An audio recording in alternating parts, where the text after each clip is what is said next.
morning and welcome to InDemand. I'm Trudy Kerr. And I'm Jane Dennis. Arguably, music is the art form that touches most of us more than any other, with the Maltese music industry as diverse and popular as any other in the world.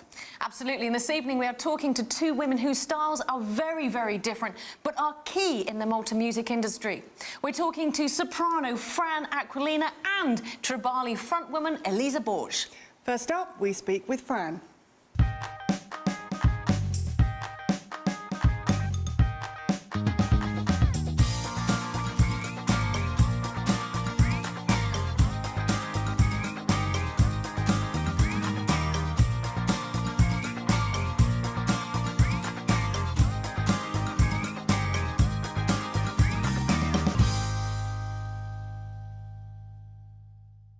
Nice to see you, Fran. Welcome and thank you for joining us. Thank you for having me. That's lovely. Thank you, and welcome to our lovely cosy living room. Absolutely gorgeous. And I have to say, we only met a week ago, so when I met Fran and she told me what she did, I went, oh, I've got to have you on the show. Just the people that we like to have. So Absolutely. Thank you very much for coming. Thank you. So when I think about opera singers, a soprano, so that's what you do. Yep. I think of this as such a technical thing. So I imagine that you must have some innate skill that you honed through training. I'm guessing you did that through training. Well, I started. I was really lucky. My family is a very musical family. They're into theatre. My mum is a director, and we have a school. We have the School of Performing Arts. So I grew up in the theatre industry. I know who your mum is. I've just realised I know who your mum is. So I was really, really lucky. So I was always pushed to do theatre things, and I was doing musical theatre. And I was in a production once, and there was another soprano who is my mentor now and my teacher, and I adore her, Gillian Zamit. And she said, oh, you've got a really nice voice, you should maybe think about taking lessons. And I was like, okay, great. I thought I was going to be an actress for all my life. And I started taking lessons with her, and that was when I was about 12, and I haven't stopped taking lessons since. So yes, absolutely.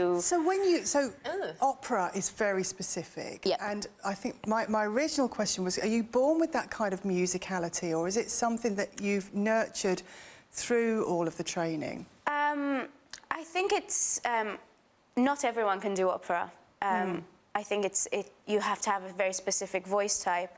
I don't have that voice type, I can tell you. I don't know if you trained really hard. Well, this is the question. Well, this is the question. Yeah, well, I mean, I think I teach as well, so I listen to loads of different voices, and I think everyone can sing if they really try hard and if they focus and train, but not everyone can be an opera singer, because you just, it's physicality, and it's what's in you, that you need specific parts in and vocal folds. You said something very, very interesting just a second ago, and I just wanted, before I forget, because I quite often do, I just wanted to touch on that.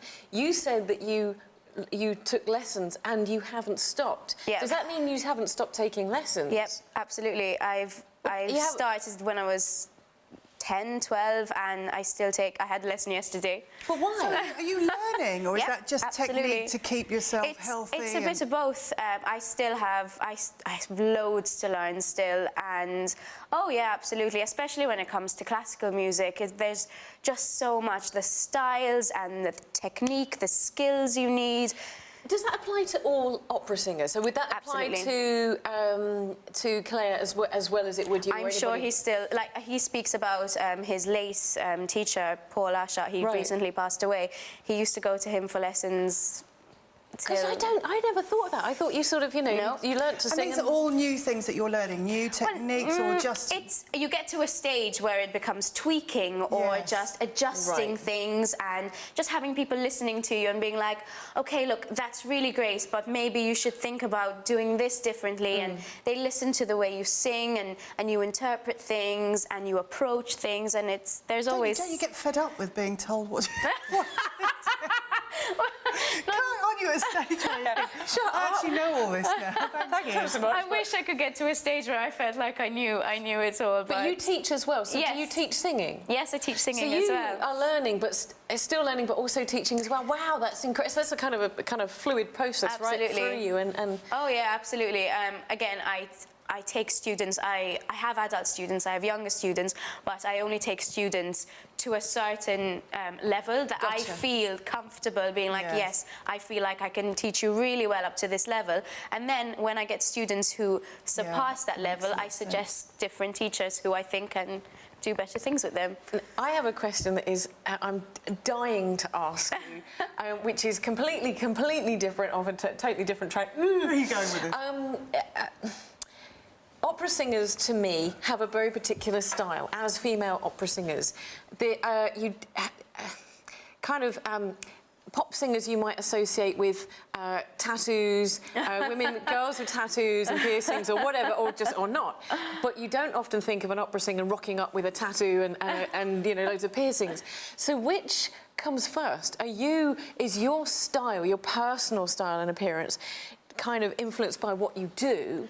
Or do you have lots of tattoos and piercings and you're just, not got them with you today? I think when we're brought up in the industry, we're pushed towards a very glamorous kind of very more mainstream style, but the opera scene is changing so much nowadays. Oh yes, absolutely.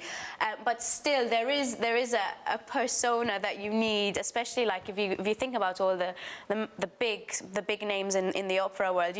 I don't think I can think of any that are very tattooed or pierced. Does it naturally, I mean, not necessarily tattoos and piercings, but does that image naturally sit with I think who it you comes are? with the territory as well, because obviously, because the operas that we're going to be singing in, the majority of them are going to be period pieces. They're going to be specific. So if if you come with a big sleeve, you can still do it. Absolutely, they can either make a costume that's going to cover your arm, or they can put makeup on you. But it makes your castability much easier. So I was thinking about that, because that really interests me, and thinking about women and their place in opera.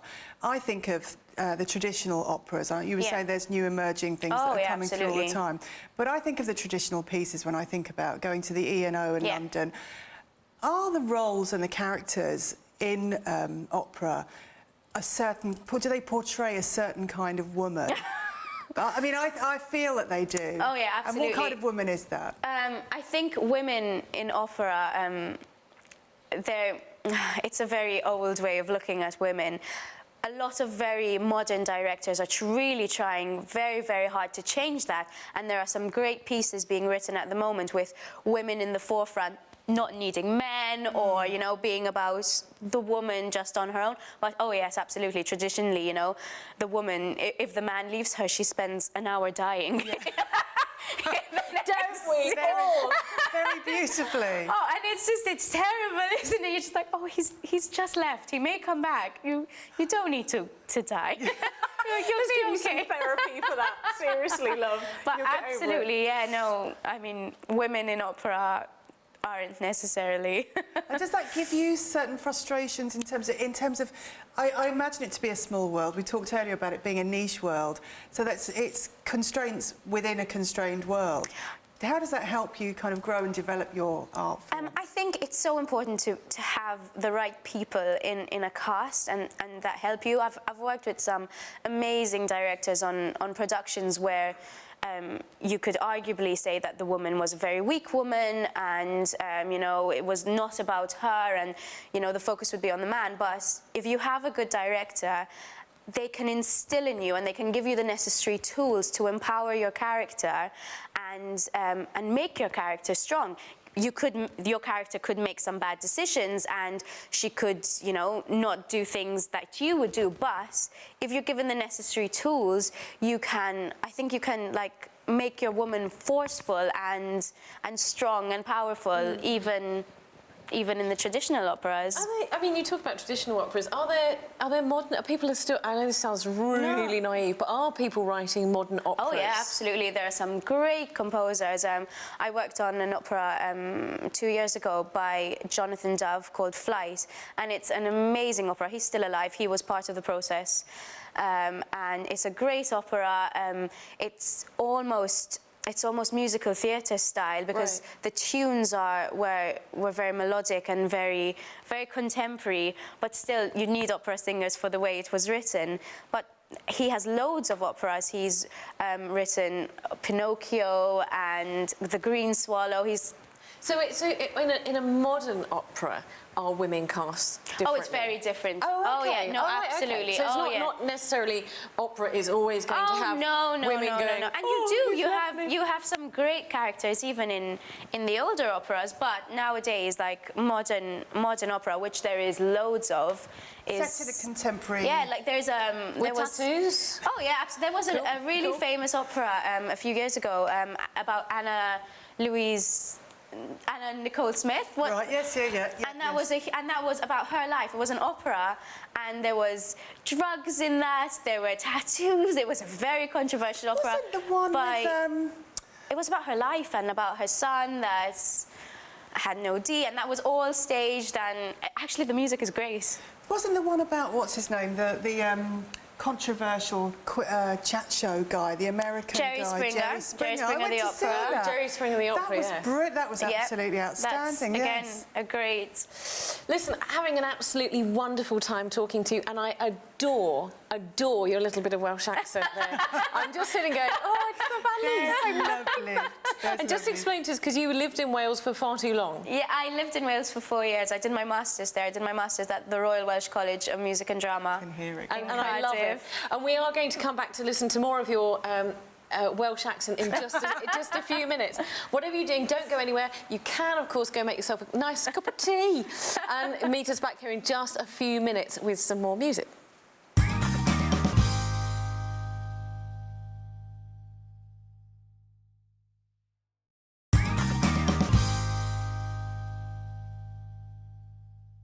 Eliza, it's absolutely lovely to have you on the show. Thank you so much for joining us. I know that you're a very, very busy lady.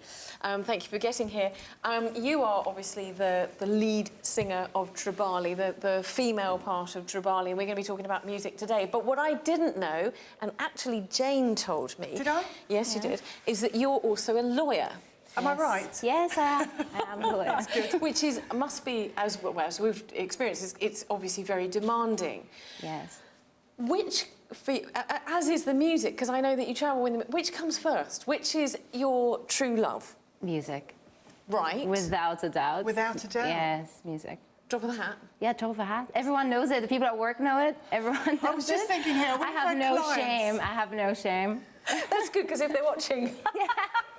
By the way, Eliza really likes music best. Yeah. But with your schedules, that must then conflict at times, doesn't it? Because you do travel with the music, and obviously... I've seen you perform a number of times, and it's late nights, and it's rehearsals, and it's demanding. And from what I know of being a lawyer, that's also extremely demanding. Not that you are a lawyer. No.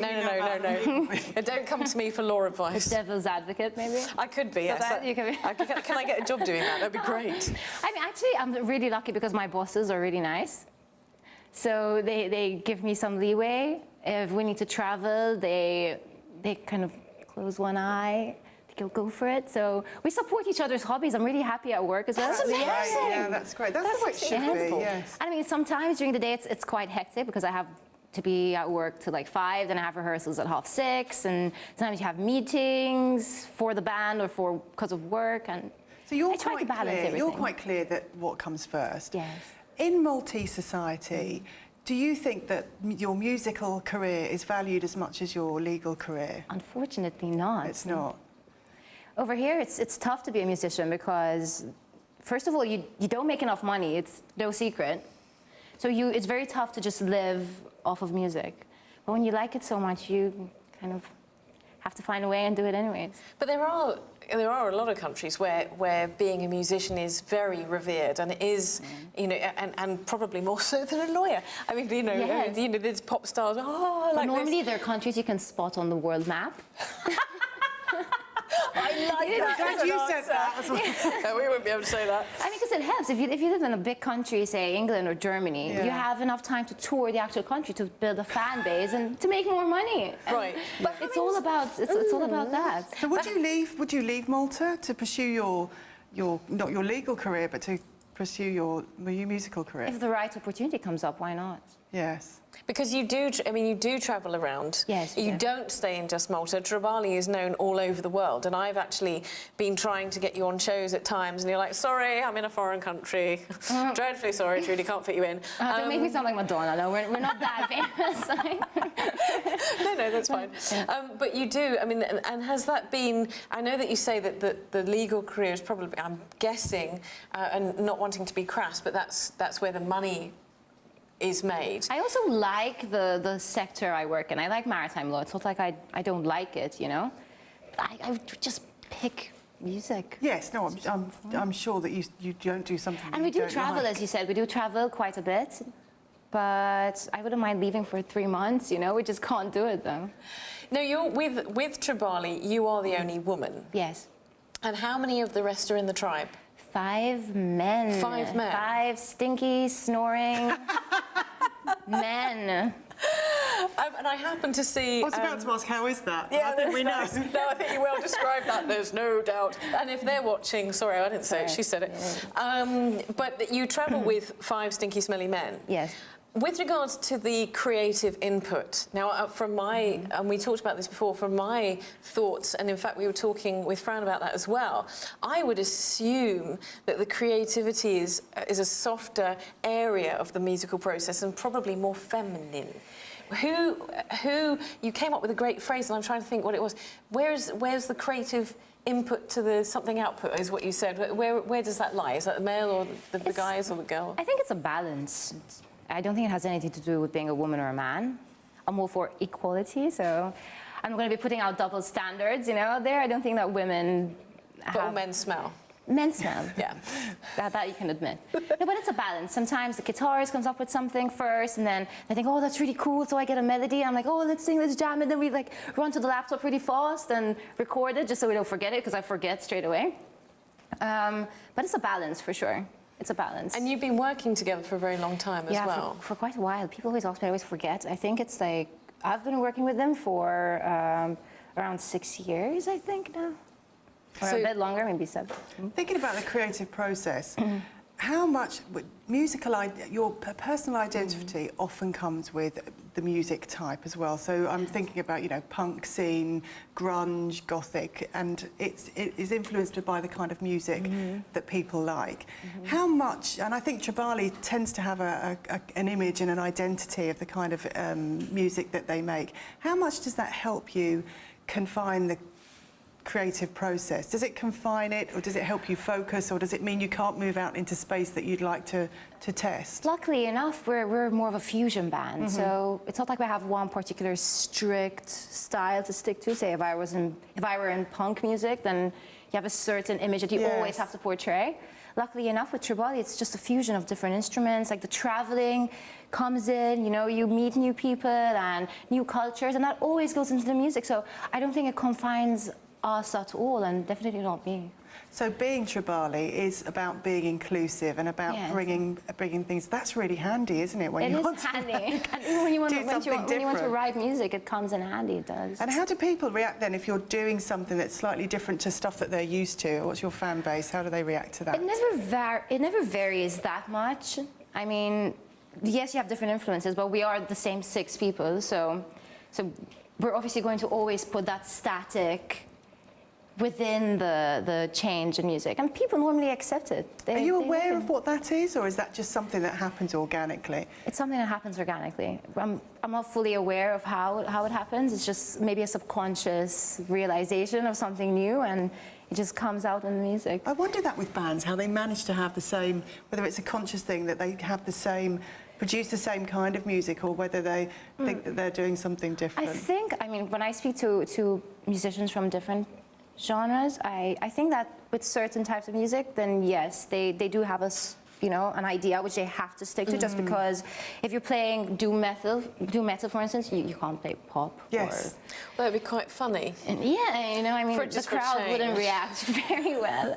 It'd be nice to see Rolling Stones doing Britney Spears' Hit Me Baby One More Time, just for a laugh. Yeah, they might actually do it, no? They might be listening and think, wow, that's a really good idea. But you see this also in festivals abroad. I mean, I've been to festivals just to watch other bands, and for instance, there was, I think, I think 30 Seconds to Mars played before Metallica. Yeah, the style was not. Yes. The crowd went mental. They were just booing the other band. Yes, it was so. I was so shocked. Wow. Yes. So I think if you're actually there just to watch one band, it must be even worse if they come. Yes. I'm going to try booing them. Yes, they were booing them. It was crazy. Someone coming on doing a bit of jazz. I'm going to ask you the same question that I asked Fran as well, because we spoke a little bit earlier about opera and whether or not you get people with tattoos in opera and the style of the music dictating the style of the performer. Mm-hmm. For you, and I've watched you perform, I've worked with, filmed you performing, and obviously interviewed you before, and you have a very particular style on stage. Yes. You all do. So which came first, the style, your personal style, or is your personal style influenced by your on-stage persona? Do you see what I'm saying? Yes, I think it's like a give and take, you know? I mean, you go, before you start performing, you have your own style, and once you do start performing, it kind of evolves, and then you just like mix and match. So sometimes I go to work with, some colored prints, and the guys at work are just like, what? or I might go to rehearsal like dressed up, in a suit or something, and the guys. It doesn't work. So I think it's a give and take, and one influences the other. One influences the other. Very, very good. And that persona, and again, a question that I was going to ask Fran, but I'm going to ask you. Once you get onto stage, do you find yourself adopting a different persona? Do you? What is that? What does that feel like? What does that? You got. I was recently at Rockestra, and I was standing on stage, photographing and filming the audience, and for 20 seconds, got a glimmer of what that must be like. It must be incredible. What this does is it my feel like? favorite question, because I always say that when I go on stage, I feel like myself. Like I can't describe it in a different way.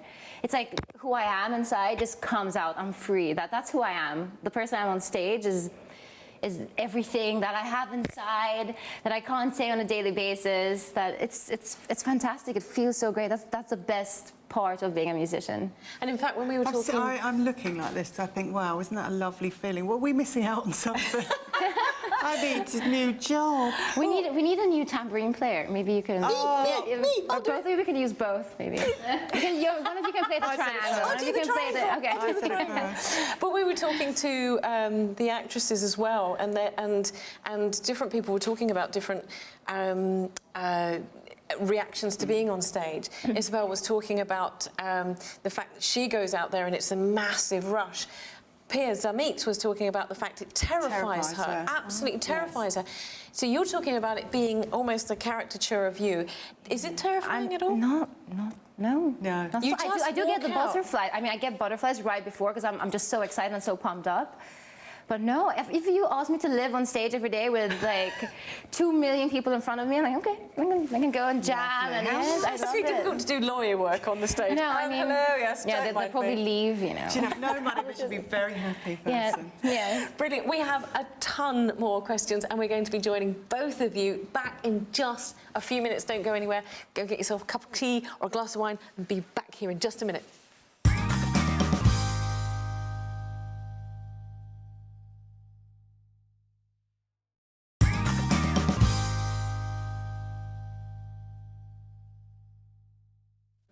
Welcome back to InDemand, where we've been joined by two fantastic women in the music industry here in Malta and globally. And we've also got a glass of wine. Hooray! Hooray, hooray. This is Jane's favourite bit of the show. Yeah. I can't wait till we get to Kick the the shoes off. Now, ladies, I've got a question for you, and it's about style and image and beauty. And I think the music industry and lots of performance art lends itself that women have to have a certain image, they have to be seen as attractive. And you both are, can I just say? You are both very beautiful yet ladies. You guys are too. Thank you. Oh, there's a lot of love in the room. But is it, you know, you're both artists, you're both at the forefront of what you do. You've trained very hard and worked very hard to succeed, to get success. How do you feel about that, this idea that, you know, image and style and beauty has to sit on top of that as well? Do you want to go first? Yes, Fran. I think it's such a... it's a very personal subject to me as well, because I've been to many auditions. I don't know if this has happened to you, but I've been to auditions before where I've been taken to the side and been said, like, maybe you should change your hair, or maybe next time you could wear a dress that would show off something else in you. Really? Yeah, this is not, and this has been abroad, this has been here, so it's very difficult, and I don't think this happens too much to men. I was going to say, does that happen to men? I don't think, again, in my industry as well, like, men are such, male opera singers are such a rare breed. They have a much, if you can sing and you're a man, you have a guaranteed career. You're fine, you're absolutely fine. While as a woman, it's so much harder to be. I think in my field, it's not as bad as in the opera field, for the reasons you're talking about. I think I have to keep it up, you know. But I haven't had that pressure. You're in a band. It's more voluntary. I don't really go to auditions, so I'm not judged on my looks on a regular basis. How do you think it affects longevity in the music industry, though, with women? You know, the older women. Do you get to pass the sell-by date that you're no longer required? I suppose that makes sense. I mean, for me, if you're being cast as a role, obviously this is like, you know, like acting and TV. You know, I can't play at the moment at my age. I can't play, you know, an older countess, while, you know, or, you know. But does that? Would you say that men can? Oh no, absolutely not. But they do have. They tend to their ages tend to expand a bit more. It's the same in the film industry. And we had this conversation with actresses and people on stage that, you know, that the men seem to naturally have. On stage, they marry younger women. So, you know, the latest James Bond film, you know, he's knocking 50 now if he's not 50, and but the lead is also older there is than him. one. There's one, but not the lead woman. And that's lovely. But it's made headlines. It's a big deal. It's not something that gets buried under the carpet. Do you think in the pop industry that there's longevity for women? I think it depends on who you are. If you're Britney Spears, for instance, or, you know, Christina Aguilera, Madonna. Well, Madonna has defied age because I don't know how she looks. She looks younger than me, I think, sometimes in some videos. I don't understand how. I mean, that's a lot kind of have an idea. makeup. But I think in my style and in Tribali, I don't think that's really a big deal. I mean, the guys are almost all the guys are quite older than me. Yeah. And for a woman, I think it's the same. But does that mean that both of you would see a time where you would say that your music career had to be amended or tailored or stopped because you're at a point where it's no longer perceived to be suitable for you to carry on? Do you know what I mean? I'm trying to be kind of tactful and actually I'm going to say, do you think there's going to be a time that you're too old to do it? With me, it's not the case, but I think your career would like change with your age.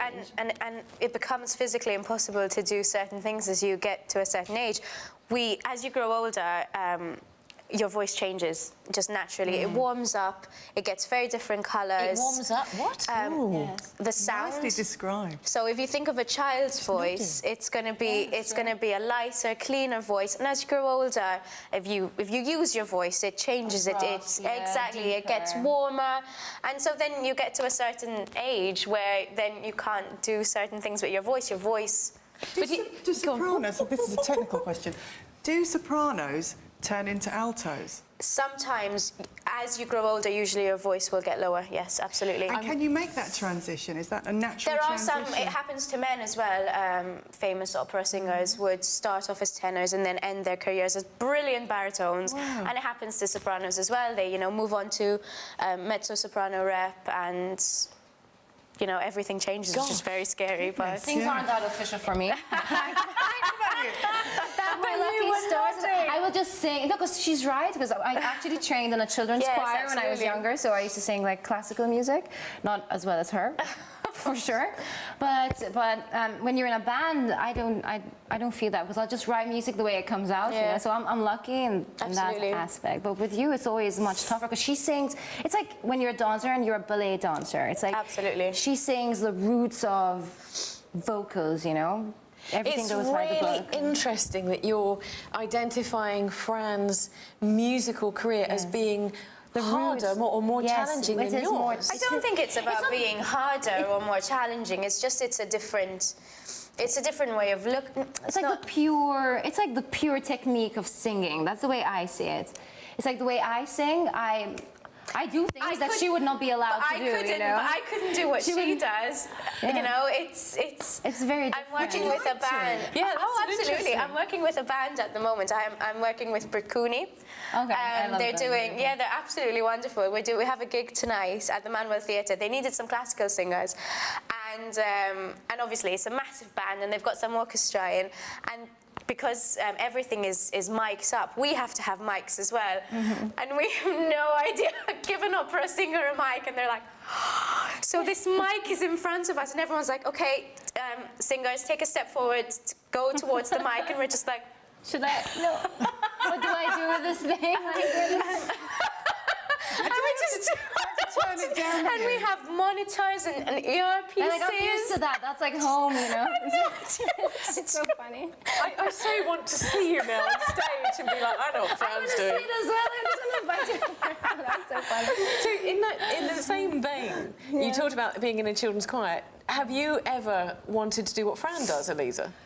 I mean, Have you ever thought, because you talked about it being pure and as if, and it sounded to me like you were kind of. I'm lucky because that was my training. I think if you're going to become a singer, that's my little secret. Well, now it's not a secret anymore. But my secret trick was always having that classical training when I was younger. Totally agree with that. That's what I tell all my students. Because she's right. It's completely true. And I remember we used to travel. We used to actually travel, and you compare different children's choirs, and the way that they sing is the way you need to learn how to sing at first, because otherwise you cannot vary the styles. You just can't. I say that to all my students when I get a student who's more interested in popular music or rock, being in a band. I say, okay, that's absolutely fine, but you need to train first. Yes. in you know, the classical Control, method. support. So breathing, exactly, absolutely, and then you can decide to do whatever you want. Do they get it? Sometimes, but if you do it the other way around, then you can't. No, you can't go undo back. that You can't undo that. Now, if I try to sing that style, I will sound so bad because it's so beyond me. But once you start Because you're from fit, there, then you can do whatever you want. you train yourself. The way you use your diaphragm, the way you breathe, And you the way get you use your longevity of mouth. the voice as well, And I can heal my own voice too because of Absolutely. that training. Okay, so this has just occurred to me. You're talking about very technical and a real good grounding Yes. for singers and for singing. I've seen, you know, I'm not a spring chicken anymore. I've seen a very huge change in the way that bands and music comes through and comes to the public scene. Does that still exist? Because you see bands popping up all over the place, and I wonder to myself, you know, you're talking about that whole grounding and everything. Does that still exist? I don't think so many people are aware of it over here, for sure. I just happened to stumble upon the process. Yeah, I suppose. I mean, when you think, bands are such great musicians. I have no idea how they count. I spend my life learning how to count, and then they start speaking about cycles, and I mean, it's a different form of musicianship. Right. And it's really, really interesting, Yes. and I think it's very organic, which is something that I find classical singers sometimes really suffer from.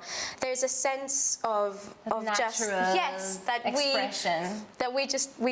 we don't really know how to do, and I think it's really beautiful to watch, and it's really beautiful to listen to and to see. And being in the music industry, how does it affect what you listen to? So you understand it from an expert perspective. You're involved in the music industry. Does it widen your appreciation for music, or does it make you a lot more critical?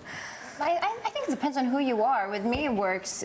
I definitely listen to as many styles as I can. I listen, and then hopefully, some influences come out in the way. But I might listen to something and I'll listen to everything and I think, oh, it all sounds fantastic. I know, that's what I miss. No. That's what I miss, being able to go to something, sitting back and just being like, this.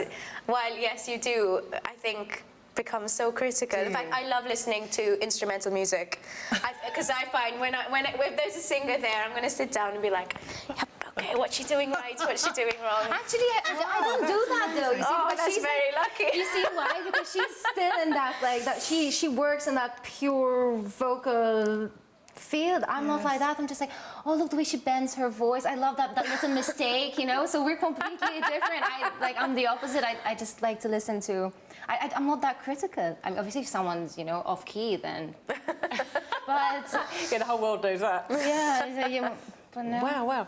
So who, you talked about what you listen to. Who are your heroes? Who are your heroes opera singers, or are they your heroes? Who influenced it? And for you, Eliza, would it be Madonna or... This is my least favorite question ever because I don't have a favorite singer, and I don't have someone who I obsess about. Like last time I just stumbled upon someone called Dylan, who I had this young singer. She sings this like dark indie. She's a she. Oh wow. It's a she. She's Not really Bob young. Dylan, then. She's really young, and she plays this like dark indie. I didn't even know the style existed, and it's not my cup of tea. But I listened to her music, and the next day at rehearsal, the guys are like, "Whoa, what's that thing? Like, how did you sing that way? I've never heard that." I'm like, "Well, I think it's because I listened to the singer yesterday." So you see, it's like subconscious, and then obviously I didn't sing exactly like her, but the influence is there. Amazing. So I don't have a favorite singer. As a classical artist, then, do you only look to listen to the great classical If I'm looking sopranos? to learn, then yes, absolutely. Like I was brought up on Maria Callas. I think she's a fantastic singer. She's a fantastic actress. Well, she was. But I listen to all styles of music, and I think there's so much to be learned from singers doing all sorts of music. Listen, ladies, that's a really beautiful way to end this part of the show. We aren't actually going to go anywhere because we're going to be having another glass of wine and talking a little bit for the show that's going to be airing on Sunday night. But for now, for Friday night, I just want to say thank you so much and wishing you both all the very best with everything that you have coming up. And it's been absolutely wonderful to talk to you. Yes, absolutely. So join us next Friday for more In Demand, where we're talking to some more fantastic women. And this Sunday, we'll be carrying on this conversation with some more wine about women in music. So thank you very much for joining us. Absolutely. And if you want to find out anything about what these ladies are up to, go onto our Facebook page. That's facebook.com/InDemandTV Malta. Make sure you go there, like the page, and make sure that you're aware of what's going on there as well. Absolutely. This has been In Demand. Thank you for joining us, and we'll see you on Sunday.